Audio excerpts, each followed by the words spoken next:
Welcome to सिराजश्री point. Good evening class. हम फिर से हाजिर हैं अपने डेली करंट अफेयर्स के सेशन को लेकर। आज हम 7 फरवरी और 8 फरवरी के करंट अफेयर्स की बात करेंगे। हमारा ये session UPSC, SSC, banking, railway, PCS और जो भी वनडे एग्ज़ाम्स होते हैं उन सब के लिए काफ़ी इंपॉर्टेंट है। तो प्लीज़ स्टूडेंट, अगर आपने अभी तक चैनल को सब्सक्राइब नहीं किया है तो उसे सब्सक्राइब करिए और जितना ज़्यादा हो सके सेशन को लाइक करिए और उतने ज़्यादा शेयर करिए।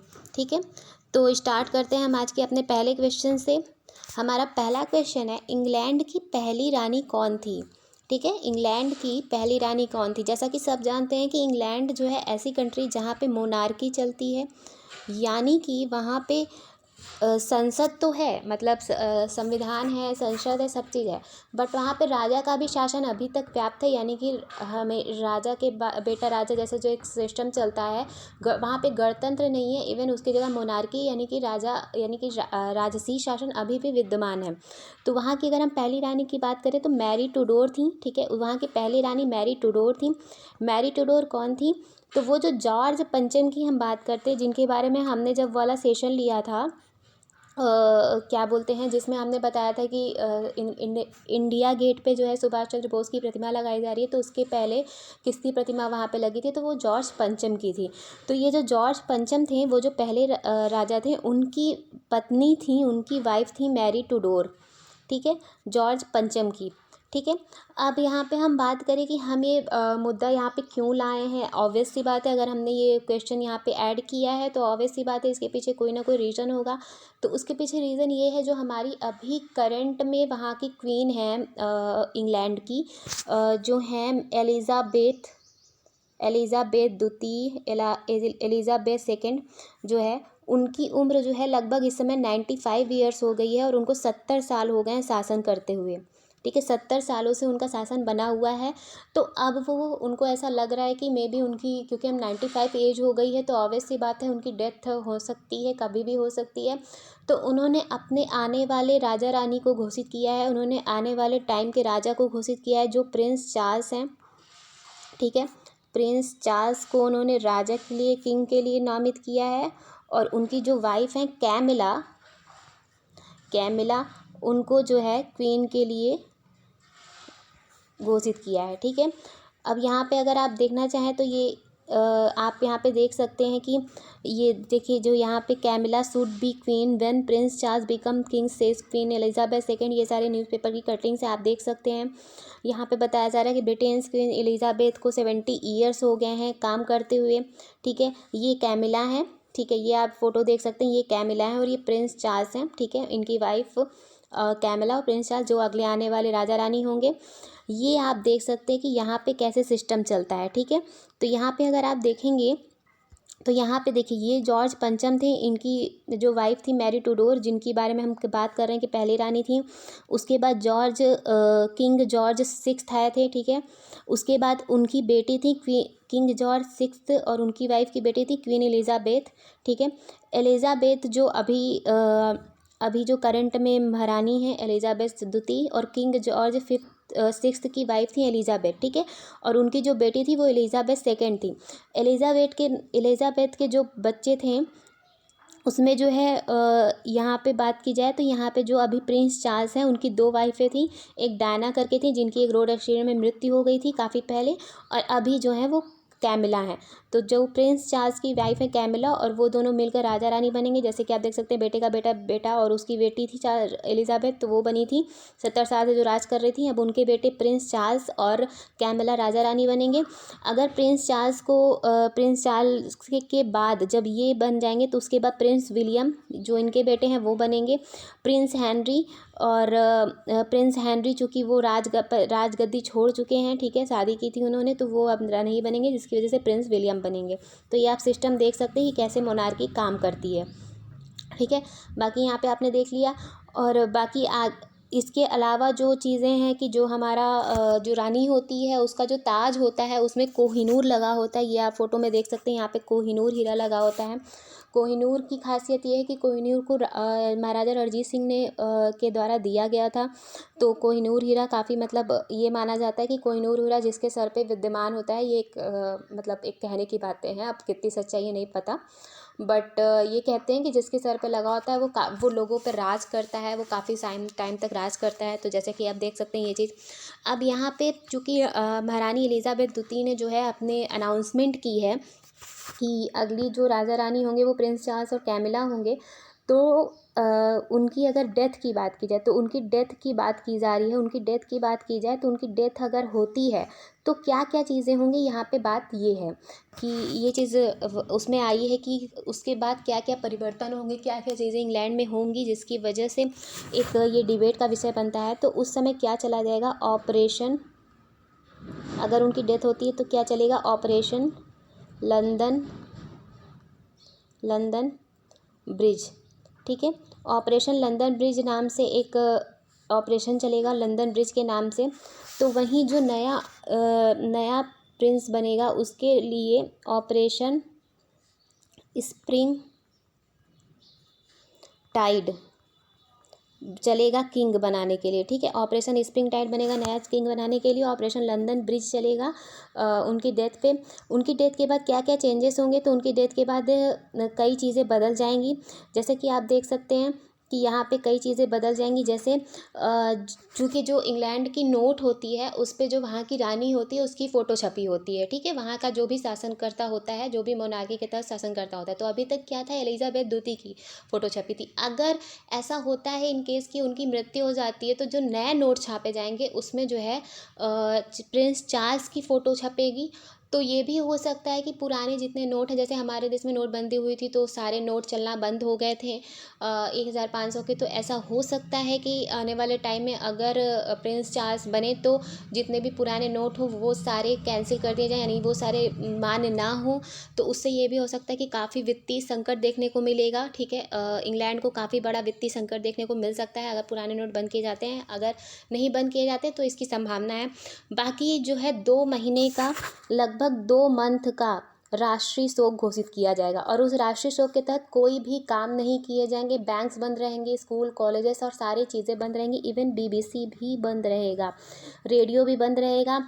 न्यूज़पेपर वही छपेंगे जिसमें न्यूज़पेपर में केवल क्वीन एलिजाबेथ के बारे में ही छपेगा, यानी उनके बचपन से लेकर उनके काम, उनकी चीज़ें, उसी के बारे में छापा जाएगा। बीबीसी बंद रहेगा और सारी चीज़ें, ना ही झंडारोहण होगा, ना ही मतलब झंडा फहराया जाएगा। सारी चीज़ें बंद रहेंगी। राष्ट्रीय शोक 2 महीने का घोषित रहेगा। तो ये सारी चीज़ें हैं कि अगर ऐसा होता है तो क्या क्या चीज़ें रहेंगी, उस पर उसको देखा जाएगा। बाकी आने वाले टाइम में पता चलेगा कि क्या चीज़ें हैं और कैसे कैसे क्या चीज़ें हो रही हैं। ठीक है, हम चलते हैं अपने नेक्स्ट क्वेश्चन पे। फॉकलैंड द्वीप समूह की राजधानी क्या है? क्या है फॉकलैंड द्वीप? ठीक है, तो ये स्टैनले इसकी राजधानी है, स्टैनली। ठीक है, फॉकलैंड द्वीप की राजधानी कौन सी है? स्टैनले। अब आप मैप में देख लीजिए एक्चुअल में फॉकलैंड है कहाँ। तो फॉकलैंड, ये जो दक्षिण अमेरिका का मैप है, साउथ अमेरिका का मैप है, उसके नीचे यहाँ पे एक आइलैंड है। ठीक है, ये है फॉकलैंड आइलैंड। ठीक है, फॉकलैंड जो है एक आइलैंड है जिसकी राजधानी है स्टैनली। अब यहाँ पे हम फॉकलैंड की बात क्यों कर रहे हैं, तो फॉकलैंड पे जो अधिकार है वो यूके का है। ठीक है, यानी कि ब्रिटेन का है। और जो अर्जेंटीना है उसके चाइना से रिलेशन काफ़ी बेहतर हैं। इवन अर्जेंटीना ने जो बॉर्डर एंड रोड इनिशिएटिव, जो चाइना का इनिशिएटिव है border and road initiative BRI को ज्वाइन तक कर लिया है। ठीक है, तो अर्जेंटीना ने चूँकि चाइना के BRI को ज्वाइन कर लिया, बॉर्डर एंड रोड इनिशिएटिव को ज्वाइन किया है, तो अर्जेंटीना के साथ ऑब्वियसली चाइना के संबंध बेहतर है। तो चाइना ऐसा चाहता है कि अर्जेंटीना के ऊपर दबाव बना के कि अर्जेंटीना जो है फॉकलैंड को अपने अंडर में ले ले, यानी कि चाइना उसको अपने अंडर में ले ले और अपना एक नेवल बेस वहाँ पे बना सके। जैसे उसने हम्बन टोटा श्रीलंका में बनाया है, ऐसे ही म्यांमार में बनाया है, ऐसे ही अदर कंट्रीज़ में जैसे उसने बना रखा है। तो वो चाहता है कि वो फॉकलैंड पे भी अपना आधिपत्य जमा सके और उस पर अपना बेस बना सके। पर यूके ऐसा नहीं करने दे रहा। और इवन फॉकलैंड की जो वहाँ के जो लोग हैं, प्रॉपर वहाँ के लोग हैं, वो लोग स्वतंत्र रहना चाहते हैं और उनका स्वतंत्र रहने का डिसीज़न है। तो उसको लेके एक विवाद चल रहा है कि क्या होगा आने वाले टाइम में। अभी करंट की अगर सिचुएशन की हम बात करें तो फॉकलैंड पे यूके का अधिकार है। ठीक है, फॉकलैंड यूके का वो माना जाता है। बाकी आगे आने वाले टाइम में हमको पता चलेगा कि क्या सिचुएशन है और क्या देखने को मिल सकता है। ठीक है, अब यहाँ पे आप देख सकते हो जो चाइना की वन चाइना पॉलिसी, उसके तहत ये है बॉर्डर एंड रोड इनिशिएटिव जो वहाँ का चाइना का चलता है। तो वो सारी चीज़ें है यहाँ पे। हम चलते हैं अपने नेक्स्ट क्वेश्चन पे। हाल ही में इसको मैं थोड़ा जूम कर देती हूँ पहले, ठीक है। हाल ही में अपनी अंतरिम रिपोर्ट में जम्मू और कश्मीर परिसीमन आयोग ने जम्मू और कश्मीर के चुनावी मानचित्र में महत्वपूर्ण बदलाव का प्रस्ताव दिया है। परिसीमन कब शुरू किया गया था? तो अगर हम सबसे पहले ध्यान देते हैं परिसीमन होता क्या है, तो अगर हम बात करें तो कॉन्स्टिट्यूशन के आर्टिकल 82 के तहत, कॉन्स्टिट्यूशन का जो आर्टिकल 82 है उसके तहत जो हमारा हर आम चुनाव होता है, यानी जो हमारा लोकसभा का चुनाव होता है, हर आम चुनाव के बाद एक परिसीमन आयोग का गठन किया जाता है जो विभिन्न क्षेत्र होते हैं, जैसे कोई राज्य है उसके विभिन्न क्षेत्रों को उनकी जनसंख्या के आधार पर डिवाइड करता है कि कहाँ से कितने लोग एज अ चुनाव में उतरेंगे बनेंगे, तो वो क्षेत्र डिवाइड करता है। अब परिसीमन आयोग की अगर हमने बात की तो परिसीमन आयोग चूँकि अभी जम्मू कश्मीर में 370 हटने के बाद चूँकि नए इलेक्शंस हुए हैं, ठीक है, तो वहाँ पे जम्मू कश्मीर में बात की जा रही है कि चुनावी मानचित्र में महत्वपूर्ण बदलाव का प्रस्ताव कि परिसीमन कब शुरू किया गया था, तो वहाँ पे जून 2021 में परिसीमन शुरू किया गया था, जिसके बाद कई सारी चीज़ें सामने आई हैं। जैसे अगर हम बात करें तो वहाँ पे 7 नई सीट्स प्रपोज की गई हैं, ठीक है। जम्मू कश्मीर में 7 नई सीट्स प्रपोज की गई हैं। विधानसभा क्षेत्र में जो पहले 83 सीट्स होती थी वो अब 90 हो गई हैं, ठीक है, 83 से बढ़कर 90 हो गई हैं। यहाँ पे आप देख सकते हैं जो 7 नई सीट्स प्रपोज की गई हैं वो कौन सी है, तो ये कुपवारा, रियासी, राजौरी, सांबा, कठुआ, डोडा, किश्तवाड़, ये सारी चीज़ें जम्मू कश्मीर में प्रस्तावित की गई हैं। लद्दाख तो यहाँ पे एक अलग यूटी बनता है, जम्मू कश्मीर में ही विधानसभा है, लद्दाख में तो विधानसभा है नहीं, तो इसलिए यहाँ की बात की जा रही है, ठीक है। तो 7 नई सीट्स प्रपोज की गई हैं, तो यही चीज़ें हैं। परिसीमन आयोग अभी तक कई बार 4 बार लगभग गठन किया जा चुका है। बाकी आप उसके बारे में और जानना चाहें तो आप कॉन्स्टिट्यूशन से पढ़ सकते हैं। बाकी मैंने बता दिया आर्टिकल 82 के तहत कॉन्स्टिट्यूशन के वो आता है, ठीक है। आगे देखना चाहें तो आर्टिकल 370 चूँकि उसके बाद से ही जम्मू कश्मीर का स्टेटस बदल चुका है, वो यूटी से एक वो अलग जो एक जिसको राज्य का दर्जा प्राप्त था वो यूटी हो गया, केंद्र शासित प्रदेश, जिसकी जो व्यवस्था चलती है वो दिल्ली पुदुचेरी की तरह चलती है। तो वो सारी चीज़ें आप देख सकते हो। जम्मू कश्मीर रिकॉग्निशन बिल 2019, उसी के तहत जम्मू कश्मीर को अधिकार मिला था तो 1 अगस्त को, ठीक है। तो वो सारी चीज़ें आप देख सकते हो। आर्टिकल 82 कॉन्स्टिट्यूशन ऑफ इंडिया का जो बोलता है परिसीमन आयोग का गठन करने के लिए, ठीक है।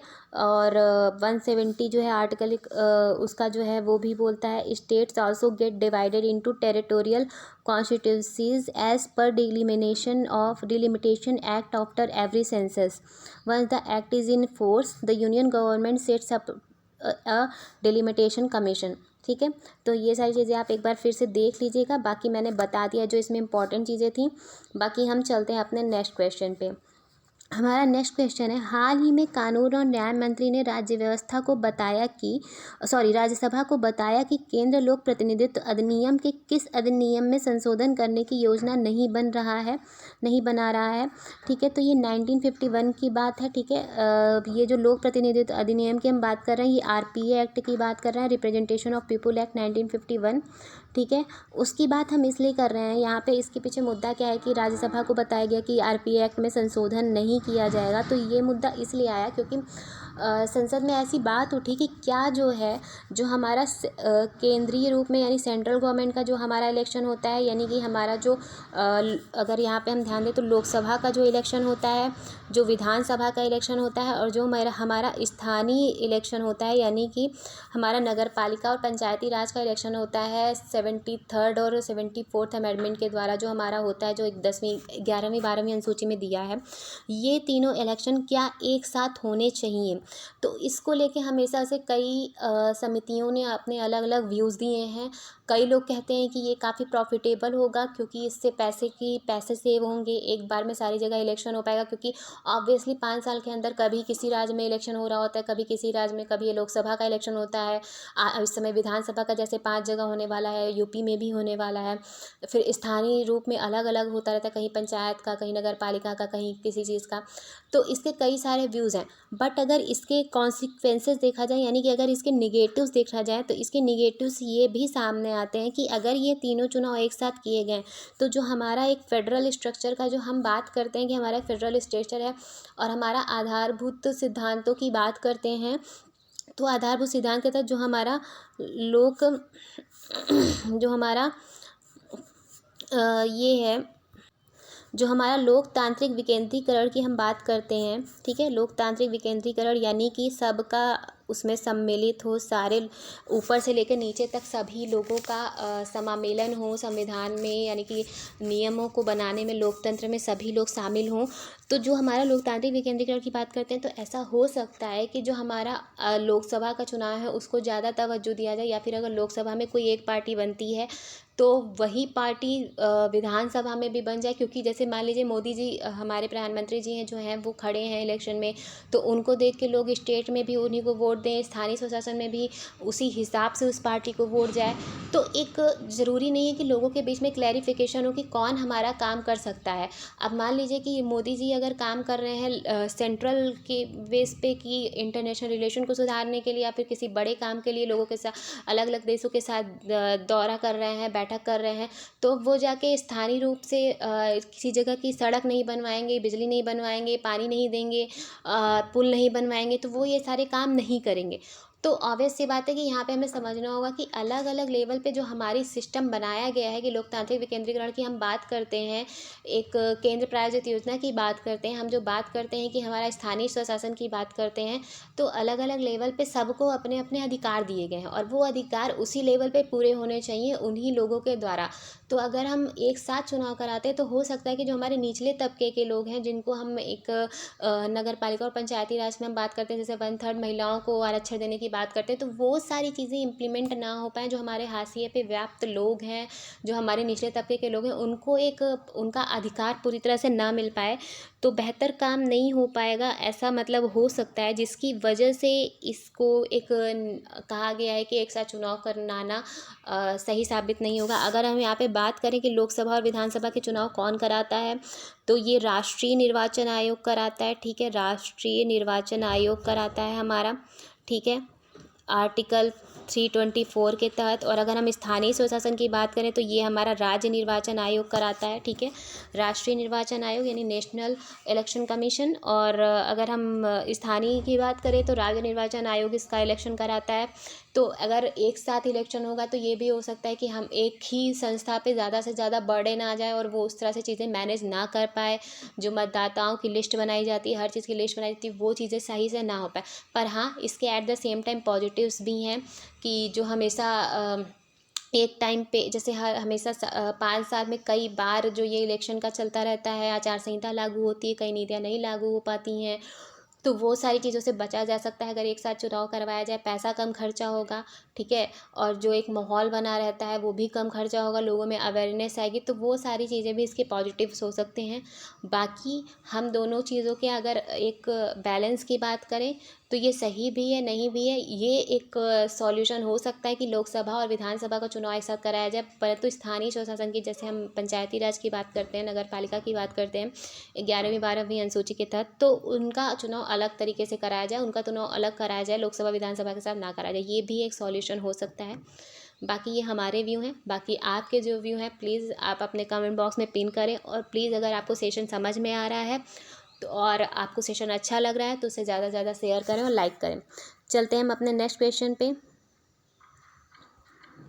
यहाँ पे आप देख सकते हैं कि ये जो हम अभी क्वेश्चन की बात कर रहे थे उसी की बात है। For the electors new registration in the electoral roll, क्या क्या चीज़ें होंगी इलेक्टोरल रोल में, वो सारी चीज़ें इसमें दी गई हैं, ठीक। हमारा अगला क्वेश्चन है, हाल ही में न्यूयॉर्क में आदमकद महात्मा गांधी की प्रतिमा को तोड़ा गया, किस वर्ष स्थापित किया गया था? तो महात्मा गांधी की जो प्रतिमा को तोड़ा गया है वो किस वर्ष से स्थापित की गई थी? तो ये 1986 में स्थापित की गई थी, ठीक है। ये 1986 में न्यूयॉर्क में स्थापित की गई थी। कहाँ पर? न्यूयॉर्क में, ठीक है, न्यूयॉर्क में स्थापित की गई थी। अब यहाँ पे बात करें कि गांधी जी की प्रतिमा क्यों तोड़ा गया है, तो गांधी जी की प्रतिमा को तोड़ने का एक यहाँ पे खालिस्तान को लेकर थोड़े मुद्दे व्याप्त थे कि खालिस्तान समर्थन की बात की जा रही थी। खालिस्तान के बारे में अगर आप लोग जानते होंगे तो जो ऑपरेशन ब्लू स्टार हुआ था 1984 में, जिसके बाद इंदिरा गांधी का मर्डर किया गया था, तो इंदिरा गांधी ने जो ऑपरेशन ब्लू स्टार शुरू किया था वो खालिस्तान विरोधी ही था। खालिस्तान एक अलग से एक अलग देश की मांग करता है खालिस्तान के नाम से, जिसमें ज़्यादातर पंजाबी मतलब पंजाब क्षेत्र के लोग आते हैं। ठीक है, जो भिंडरे वाला केस हुआ था वही चीज़ें हैं। भिंडरे वाला एक आतंकवादी था जिसने खालिस्तान मूवमेंट स्टार्ट किया था, तो अभी भी वो कनाडा या फिर यूएसए में थोड़ा बहुत उसके लोग चलते हैं, तो उसी के तहत महात्मा गांधी जी की मूर्ति गिराई गई है। इससे ज़्यादा इसमें कुछ भी देखने लायक नहीं है, तो इससे ज़्यादा मैं इसमें कुछ नहीं समझा रही हूँ। ठीक है, आते हैं हम अपने नेक्स्ट क्वेश्चन पे। हाल ही में किसने सबसे पुराने खादी संस्थान खादी एम्पोरियम का लाइसेंस रद्द किया है? तो ये केवीआईसी ने किया है। ठीक है, खादी एम्पोरियम का लाइसेंस किसने रद्द किया है? तो केवीआईसी ने। खादी विकास ग्रामीण उद्योग इसने किया है। ठीक है, केवीआईसी ने इसका लाइसेंस रद्द किया है। हाल ही में कहाँ पर दुनिया के तीसरे सबसे बड़े क्रिकेट स्टेडियम की आधारशिला रखी गई है? तो ये जयपुर में रखी गई है। ठीक है, तीसरे सबसे बड़े क्रिकेट स्टेडियम। तो अगर हम बात करें तो हमारा जो फर्स्ट सबसे लार्जेस्ट क्रिकेट स्टेडियम है वो हमारा है मोटेरा।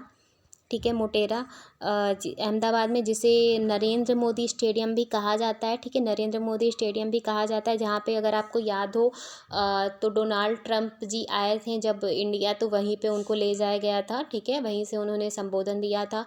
तो मोटेरा नरेंद्र मोदी स्टेडियम हमारा सेकेंड लार्जेस्ट स्टेडियम है।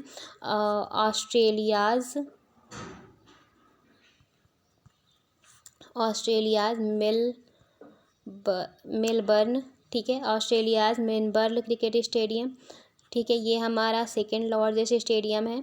ठीक है, और थर्ड हमारा जो है जयपुर में अभी बनाया जा रहा है। ठीक है, बनाया जा रहा है, तो ये हमारे 3 लार्जेस्ट क्रिकेट स्टेडियम है। ठीक है, चलते हैं अपने नेक्स्ट क्वेश्चन पे। भारत सरकार ने मध्य प्रदेश में कितने स्थानों के नाम की परिवर्तन की मंजूरी दी है? तो ये 3 स्थानों के नाम के परिवर्तन की मंजूरी दी है। अगर आप यहाँ पे ध्यान से देखें तो ये हमारा मध्य प्रदेश का मैप है। ठीक है, यहाँ पे 3 जगह के नाम की बदलने की मंजूरी दी है। कौन कौन से? पहला है हमारा होशंगाबाद। ठीक है, होशंगाबाद, जिसका नाम रखा जा रहा है नर्मदापुरम। ठीक है, होशंगाबाद जिसका नाम रखा जा रहा है नर्मदापुरम। दूसरा हमारा है शिवपुरी जिसका नाम रखा जा रहा है Kundeshwar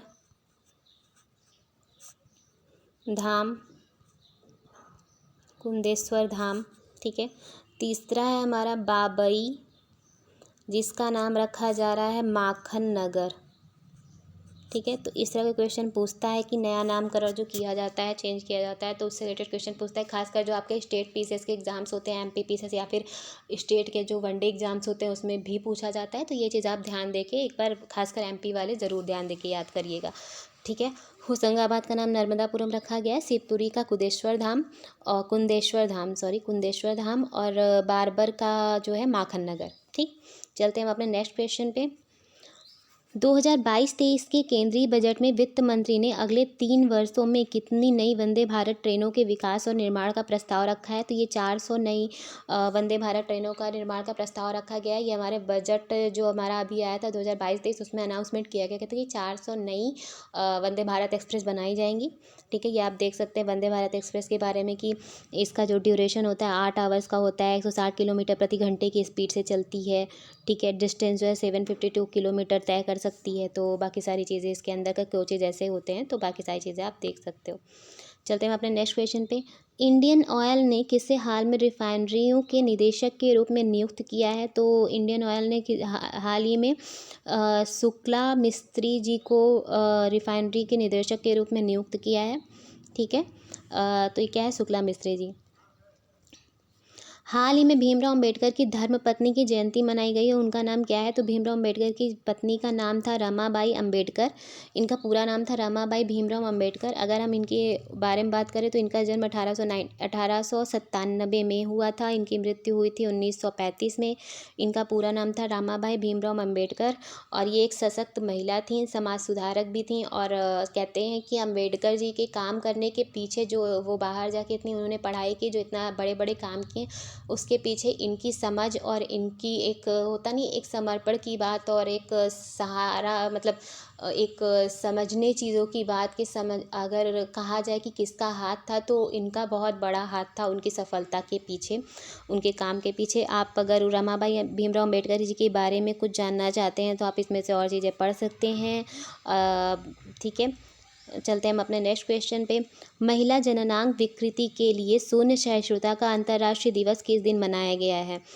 international day of zero tolerance for female genital mutilation, ठीक है। तो ये 6 फरवरी को मनाया गया है, फीमेल जेनाइटल म्यूटिलेशन। अगर हम फीमेल जेनाइटल म्यूटिलेशन की बात करें यानी कि FGM की बात करें, ठीक है, तो ये एक सेंसिटिव मुद्दा है, काफ़ी सेंसिटिव मुद्दा है। अगर हम फिर भी इसकी बात करें तो लगभग 200 मिलियन लड़कियां 30 देशों की, लगभग 30 देशों की 200 मिलियन लड़कियां हर साल, 200 मिलियन लड़कियां हर साल, 30 देशों की 200 मिलियन लड़कियां हर साल जो है फीमेल जेनाइटल म्यूटिलेशन की शिकार होती हैं, ठीक है। जिसमें मैक्सिमम जो जनसंख्या होती है वो 5 साल से कम एज की लड़कियों की होती है। तो आप सोच सकते हैं कि ये कितना एक गंभीर विषय है कि 5 साल से कम लड़कियों को कितना दर्द सहना पड़ता होगा और उनको किन किन परेशानियों से गुजरना पड़ता होगा। अगर हम इस जो इनिशिएटिव है, जो हमारा ये दिवस मनाया जा रहा है, उसकी थीम की बात करें तो उसकी थीम है महिला जननांग विकृति को समाप्त करने के लिए निवेश में तेजी लाना। क्या? महिला जननांग विकृति यानी कि फीमेल जेनाइटल म्यूटेशन को समाप्त करने के लिए निवेश में तीव्रता लाना, निवेश में तेजी लाना, ठीक है। ये चीज़ आप लिख लीजिएगा, मैं बोल दे रही हूँ, थोड़ा लंबा है। महिला जननांग विकृति को समाप्त करने के लिए निवेश में तेजी लाना, ये इसकी इस बार की थीम है। आप यहाँ पे इसके बारे में देख सकते हैं कि क्या है चीज़ें, ठीक है। अगर हम बात करें कि वही चीज़ जो मैंने बताया, 200 मिलियन लगभग हर 30 देशों में 200 मिलियन लड़कियां हैं जो फीमेल जेनाइटल म्यूटिलेशन की शिकार होती हैं, और जो उसमें 5 साल से कम एज की ज़्यादातर लड़कियां हैं, ठीक है। तो ऐसा माना जाता है कि फ़ीमेल जेनाइटल म्यूटिलेशन की अगर हम बात करें तो ऐसा माना जाता है कि एक ये रूढ़िवादी सोच है, एक अंधविश्वास की बात है कि ऐसा माना जाता है, जो हमारे मुस्लिम बोहरा समाज के लोग होते हैं उसमें ऐसा माना जाता है कि अगर फीमेल जेनाइटल म्यूटिलेशन कराया जाता है तो जो लड़कियां होती हैं उनको उनके मन में जो विकृत विचार होते हैं या फिर सेक्स को लेके जो चीज़ें होती हैं या फिर जो उनके हार्मोन्स होते हैं वो सारी चीज़ें डेवलप नहीं होती हैं, यानी कि उनको सेक्स करने की इच्छा नहीं होती है। तो वो एक गलत विचारधारा है जिसको लेके ये सारी चीज़ें की जाती हैं, ठीक है। जिसकी वजह से ऐसा भी होता है, कई बार लड़कियों की मृत्यु तक हो जाती है और उनको काफ़ी ज़्यादा पेन को सहना पड़ता है। तो ये सारी चीज़ें एक मतलब ये एक अंधविश्वास को लेकर एक सोच है, तो जिसकी वजह से इसको रोका जाना चाहिए और इसको लेकर काफ़ी इनिशिएटिव्स भी चलते हैं, पर अभी भी ये कई जगह व्याप्त है, जैसा कि मैंने सर्वे की चीज़ें बताई। तो आई होप कि आप हमारे स्टूडेंट काफ़ी सेंसिटिव हैं, तो इस मुद्दे को एक सेंसिटिव तरीके से लेंगे। अगर आप इसके बारे में और जानना चाहते हैं तो आप गूगल भी कर सकते हैं, इसके बारे में आपको काफ़ी सारी चीज़ें मिलेंगी। जो बोहरा समाज, बोहरा संप्रदाय हमारा होता है, मुस्लिम्स के एक संप्रदायों में से एक है, वहाँ पे ये ज़्यादा चीज़ें चलती हैं। ये चीज़ मेल्स के साथ भी होती है, पर मेल्स के साथ क्या है कि मेल्स के साथ उनको ज़्यादा समस्याओं को नहीं झेलना पड़ता है, ठीक है। उनके साथ ऐसा कंडीशन नहीं आती कि उनकी मृत्यु हो जाए या फिर उनको काफ़ी पेन होता है, बट उस लेवल तक चीज़ें नहीं जाती हैं जितना सेंसिटिव अगर महिलाओं की बात करें तो वहाँ पे ये चीज़ होती है, ठीक है। चलते हैं हम अपने नेक्स्ट क्वेश्चन पे। हाल ही में किसे NCERT का नया निदेशक बनाया गया है? तो NCERT का नया निदेशक बनाया गया है प्रोफेसर दिनेश प्रसाद सकलानी जी को, ठीक है। NCERT का नया निदेशक किसे बनाया गया है? प्रोफेसर दिनेश प्रसाद सकलानी।